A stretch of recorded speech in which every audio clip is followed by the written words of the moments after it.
Assalamualaikum and good afternoon to one and all. Today we'll study about locomotor activity by using actophotometer. I am Professor Sheikh Abu Sufyan. Welcome you to AS Academy Learning Forever. At the end of this e-learning session, in locomotor activity, draw the bar graph and interpret the pharmacological activity of given unknown drug. So to start with the experiment, let's go to the blackboard. Let's see what do you mean by locomotor activity. So remember that the locomotor activity, it is basically nothing but the motion or the movement which is required for a person to move from one place to another place. Okay, so what basically it is, the locomotion, it basically means it is the movement. It is movement. So this movement, it is seen in case of human being as well as in case of the animal, and it is affected by the drug. So those drugs which act on the central nervous system. So the drugs which act on the central nervous system, so we call it as the CNS.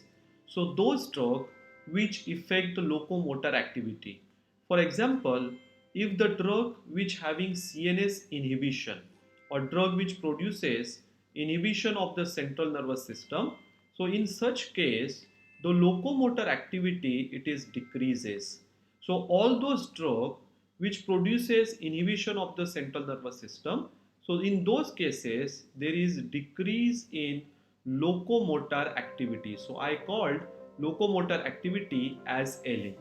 So all those drugs which affect central nervous system, they also affect the locomotor activity of the human as well as the animal.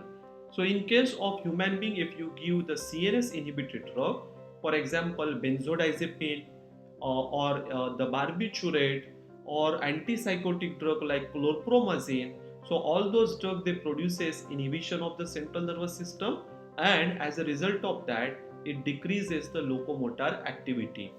Likewise, if you give CNS stimulant drug, so those drug which produces the stimulation of the central nervous system, for example the caffeine. So the caffeine or amphetamine, it is the drug which produces the stimulation of central nervous system. So if you are giving this drug to the human being or the animal, so these drug they increases the locomotor activity. So the locomotor activity or the movement or the motion of the animal or human being, it is decreased when you are giving CNS inhibitory drug, and it is increased when you give the CNS stimulant drug. Okay, so what you can do, you can use this locomotor activity as an indicator. So you can use the locomotor activity as the indicator to study CNS depressant or CNS inhibitory activity and the CNS stimulant activity. So the locomotor activity, it is the indicator of CNS stimulant or CNS inhibitory activity. So if you want to know which drug having CNS inhibitory activity, then you can do this experiment to study their action on locomotor activity. Likewise, if you want to know the drug which having CNS stimulatory activity, then again you can do this experiment to see whether your drug it increases locomotor activity or not. Okay. Now let's see the how we can study this locomotor activity. So to study this locomotor activity, we are using the instrument which is called as actophotometer. So let's see the working principle of the actophotometer and how this instrument it helps us to study locomotor activity. So actophotometer, it is also called as the activity gauge. So basically it is the square shape instrument in which you are keeping the animal. Okay, so basically it is the cage in which you are keeping the animal.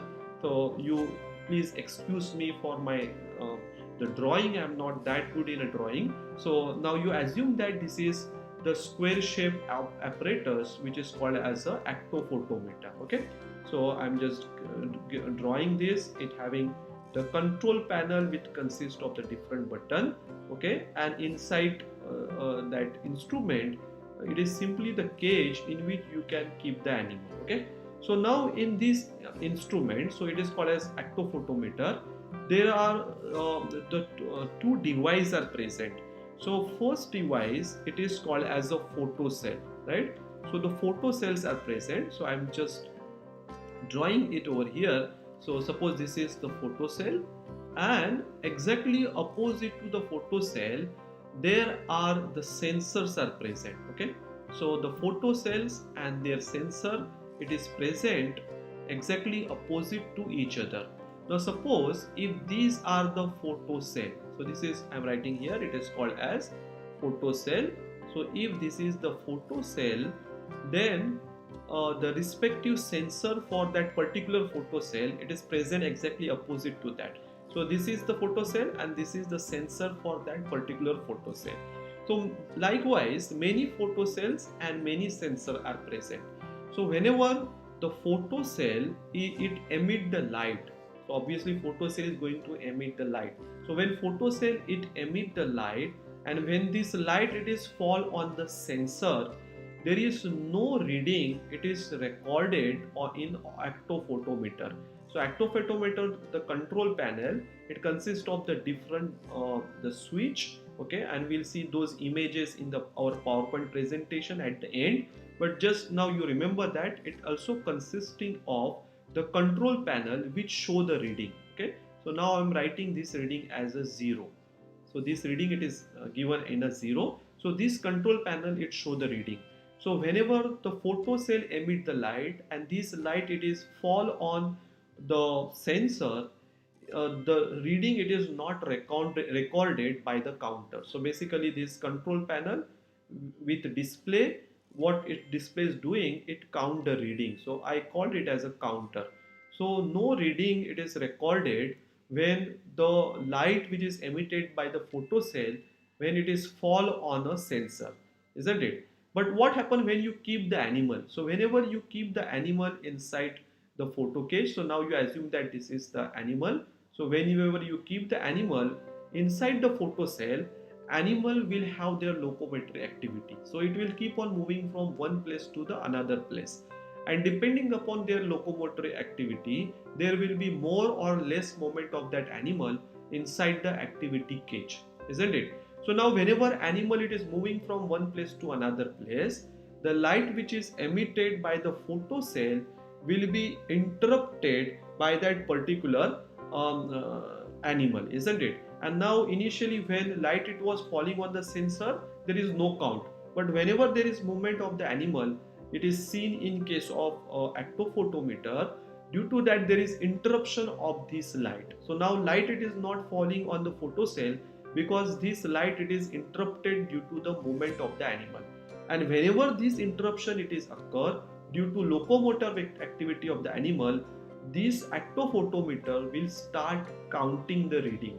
So it basically count number of interruption that is proportion to the locomotor activity of that particular animal.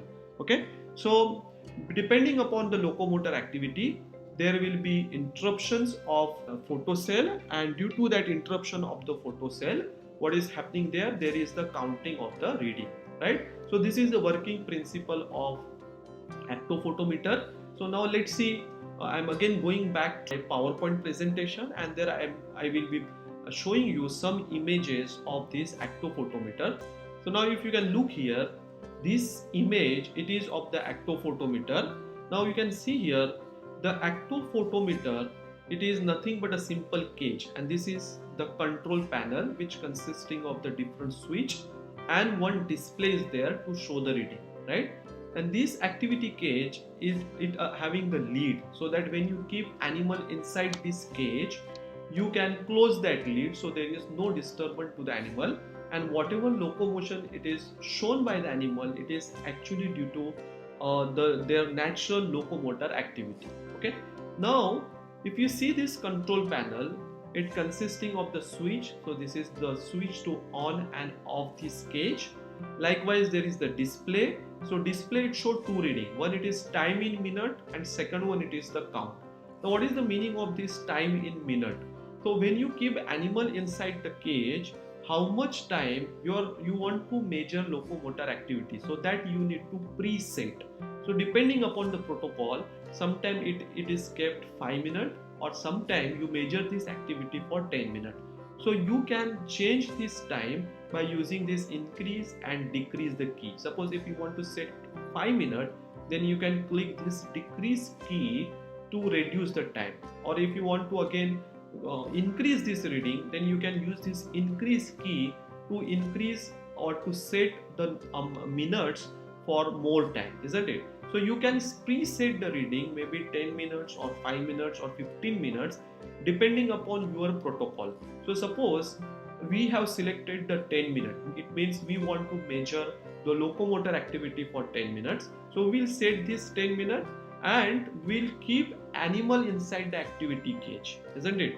Then we'll close the lid, and after closing the lid of the actophotometer, we will start this ST click. Okay, so we'll click this ST. Once we click this ST, it will start counting. So this count, it basically indicate the number of the interruption, and that is equivalent to number of the locomotion or number of the movement which is conducted by that particular animal. So this is about the control panel. Now I will show you a recorded video of actophotometer, how it basically work. Okay, so you just look at here, I will explain. So this is actophotometer. I already did all the setting. 10-minute time is adjusted. So that was the inside portion. So I'm again taking back. So now you can see here, this is the inside portion of the actophotometer. So here photo cells are present, and here exactly opposite to that, their sensors are present. So whenever there is no movement, there is no reading which is counted in the counter. Whereas when you keep the animal inside the actophotometer, so we have seen in earlier case the reading was 0 because we have not yet kept the animal, so there is no interruption. So whenever you keep animal inside the actophotometer, so now we'll keep the animal inside the actophotometer. Okay, so I have animal in this cage. So I am now, it is the lid, it is closed. I am going to open that lid and I am going to put animal inside the cage. Okay, see, so now I have kept mice inside the activity cage. So the moment I keep the mice inside activity cage, now you can see the counter is started, isn't it? Now it is started. So I have made it more focused so that you can see the counting. So it is increasing. So what did this indicate? So this indicate that there is the locomotor activity inside that particular cage, and due to locomotor activity there is the interruption, and the reading it is counted by the actophotometer. So this is the working principle of the actophotometer. Now let's go back to the Excel sheet where we need to calculate the percentage increase and decrease in activity, and also we need to study about how to draw the graph in case of the locomotor activity. Okay, so I am opening that Excel sheet and I have provided you some dummy data so that you can understand how to calculate, how to do the calculation, how to calculate the dose to be administered to the animal, and then how to calculate percentage decrease in locomotor activity or percentage increase in locomotor activity. So everything it is given in Excel sheet. So now you can see the first thing that you need to do is you need to calculate dose to be administered to that particular animal, isn't it? And this dose to be administered is basically depending upon what is the weight of the animal. So now this I have taken the 5 animal or 5 mice having the weight of 20 gram, 22 gram, 25 gram, 20 gram and 23 gram. So this is the weight of the animal. Now what dose of the drug it is to be given? So dose of the drug, I am giving 2 drugs. One it is I am giving is the chlorpromazine, which having CNS inhibitory activity. Second drug I am giving it is the caffeine, which having CNS stimulant activity. So you will get idea what happen when you give the drug which having CNS inhibitory activity and what happen when you give the drug which having CNS stimulant activity, isn't it? Now let's first calculate the dose to be administered. Now the dose of the chlorpromazine, it is to be administered. The dose, it is 4 milligram per kg. What it means? It means you have to give 4 milligram of the drug. 2 per kg means how many gram? 1000 gram of the animal, isn't it? Because 1 kg is equal to 1000 gram. So you have to give 4 milligram of the drug to the 1000 gram of the animal. But what is the weight of your animal? The weight of your animal, it is 20 gram. So I am writing here, so 20 gram it is the weight of the animal. So you need to calculate how much amount of drug you will be giving, isn't it? So as per our process, we'll be doing cross multiplication. So is equal to 20 multiplied by 4 to do the cross multiplication divided by 1000. So it will give you a dose that is in a milligram. Okay, so this is in a milligram, that is to be administered to the animal having the weight of 20 gram, isn't it? Now if you want to calculate for 22 gram, again I am writing, instead of this 20 it will be 22. So what I am doing, I am directly selecting this 22 from here, okay, and then multiply by 4 divided by 1000. So I am selecting this directly in a Google sheet. So I will get the dose that is to be administered to the 20 gram of the animal. Okay. Likewise, we will calculate for the 25 gram of the animal. So the 25 multiplied by 4 divided by 1000 is equal to, so that is the 0.1 gram I have to administer for the animal having the weight of 25 gram. Okay. So I will be doing this calculation for all those animals, so that I will come to know what dose to be administered in that particular animal. Okay, so we'll be calculating the dose to be administered for that particular animal. So likewise you can calculate also for the caffeine. So I am not repeating again the reading for the caffeine, so that you can calculate. So this part you can do, and this part it is already saved your Excel sheet, isn't it? So this you have to calculate. So you will also able to calculate the dose to be administered to the animal having particular weight. So first part we did, that is calculation of dose to be administered.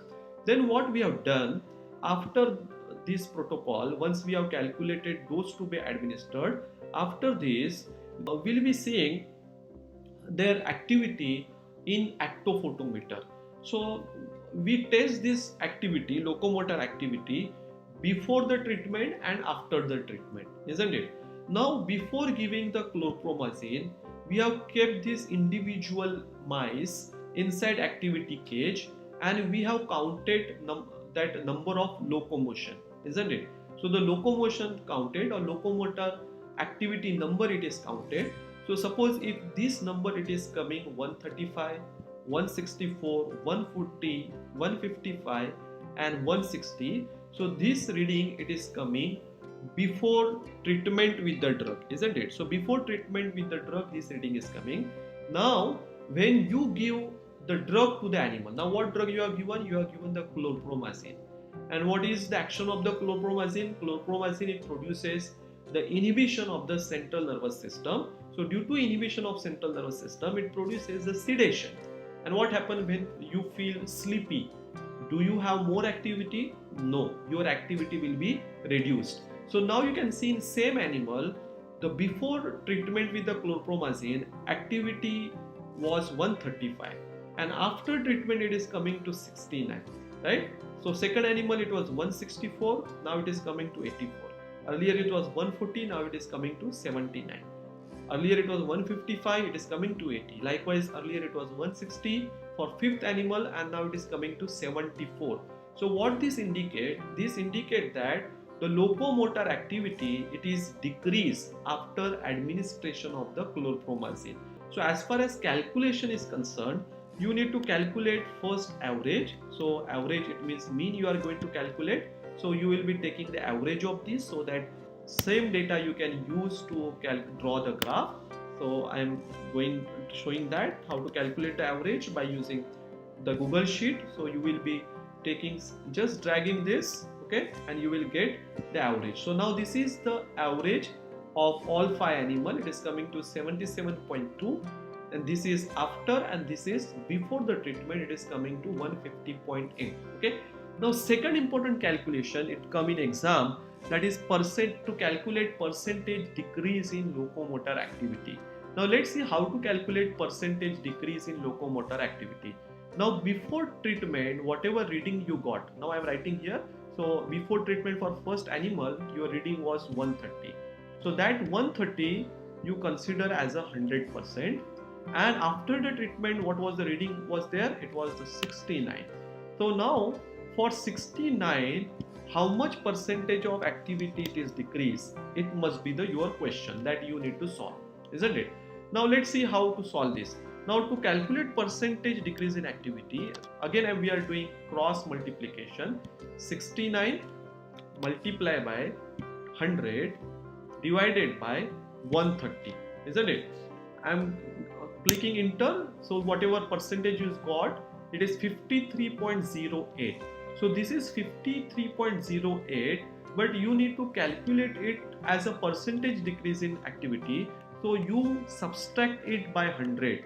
So this is the decrease in activity, but if you want to have the percentage decrease in activity, but whatever answer you got, that you will be subtracting from the 100. Okay, so 100 minus this reading. Okay, so now you will get the reading, that is 46.92. So likewise you will calculate for all, like this equal to, so I am writing here, it is 84 multiply by 100 and divided by, here in this case it is 164.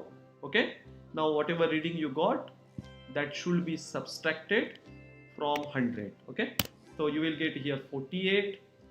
Okay, likewise you will get reading in each case. So you got reading. So likewise you can calculate percentage decrease in activity for all the animal from 1 to 5. So all the animal you can calculate. You will also get mean value for the percentage decrease in locomotor activity. Now let's move in case of the caffeine. Let's see what happened here. So in case of caffeine, when you administer the caffeine, since caffeine it is CNS stimulant drug, what it will do? CNS stimulant drug, it increases the locomotor activity, right? So now when you test the activity before the treatment, you have getting more activity, you are getting the less activity, 135, 160, 140, 155 and 160 for the animal. And when you give the caffeine, you can see there is increase in this locomotor activity. So we'll be calculating average of this. So we'll get the average of all this reading. So we know the mean of that, it is coming to around 150. And if you take this mean, you can see here. So this mean it will increase. So mean value of this will increase. So earlier it was 150 and now it is 194. What this indicate? This indicate that the drug has increases the locomotor activity from 150 to 194. It means the drug, it is CNS stimulant drug, because those drugs which having CNS stimulant activity will increases the locomotor activity. So here you need to calculate percentage increase in locomotor activity. Now how you will calculate percentage increase in locomotor activity? So you consider 135 as 100%. So little difference is there, rest of the part it is same. Now you need to calculate it for 185, isn't it? So 135 it was 100% and 185 it is how much? Okay, so that is our problem that we need to solve. So let's see how to do that. So I'm doing central alignment so that you can understood. I'm giving the same size. Okay, so this size that is given. So now you can see how to calculate is equal to 185 multiplied by 100 divided by 135, and whatever value you get, since it is percentage increase in value, so that value it must be subtracted by 100, isn't it? So now you get a percentage increase in activity, that is 37.07. So here what we did 100 minus this value, but here what we are doing this value minus 100, isn't it? Just little difference is there. So once again I will show you so that it's a bit clear to you. So 205, okay, multiply by 100 divided by the value before the treatment, minus which will be subtracted by the 100. Okay, so here what we did is, if you see this formula, then we did 100 minus our formula, this cross multiplication. And if you see this formula, what here we did, we first did cross multiplication and that was subtracted from the 100. So you will get the mean percentage increase in activity and mean percentage decrease in activity. Now you put this value in this table. So it is 150 for chlorpromazine, okay, 0.8 before the treatment. After treatment it is coming to 77.2, okay. Whereas in case of caffeine, before treatment it was coming 150, after treatment is coming 194.8, okay. Now based on this calculation, now you have to interpret the result. Now if you look at this reading, in case of chlorpromazine earlier it was 150.8 and after the treatment is coming to 77.2. What it indicates? It indicates that in case of chlorpromazine treated group, there is decrease in percentage locomotor activity as compared to without treatment. So this indicates CNS depression activity of the chlorpromazine. Okay, so your conclusion is chlorpromazine, it is the CNS depression drug. Okay, now in case of the caffeine, in caffeine treated group, there is increase in percentage locomotor activity as compared to without treatment. So this indicates CNS stimulant activity of the caffeine. So now in case of the caffeine, your conclusion is CNS stimulant drug. Why you have concluded that caffeine it is CNS stimulant? Because their locomotor activity of the caffeine, it is increased after the treatment. So this you have to write in a result and conclusion. So how you will be writing result and conclusion? In case of chlorpromazine treated group, there is decrease in mean locomotor activity as compared to before treatment. This indicates CNS depression activity of the chlorpromazine. In case of the caffeine, you will be writing conclusion as that in case of caffeine treated group, there is increase in percentage locomotor activity as compared to without treatment. So this indicates CNS stimulant activity of the caffeine. So either you can say percentage decrease in activity or you can say mean locomotor activity. Anything you can say. So this indicate that is CNS stimulant or CNS depression activity of the caffeine or the chlorpromazine. So whenever you are doing this experiment, especially in case of your exam, dummy data it is given to you. Based on that dummy data, you need to draw the graph, you need to calculate percentage decrease in activity, then mean activity you need to calculate, and you need to interpret whether drug it is CNS stimulant or it is CNS depressant. So this is depend upon whether drug it increase or decrease in locomotor activity. So if it decreases the locomotor activity, that indicate your drug it is CNS depressant. If it increase locomotor activity, that indicate that your drug it is CNS stimulant in nature. Okay, so I have done with my today's session. If you like my this lecture, then do remember to give me a thumbs up. So thank you for watching the session.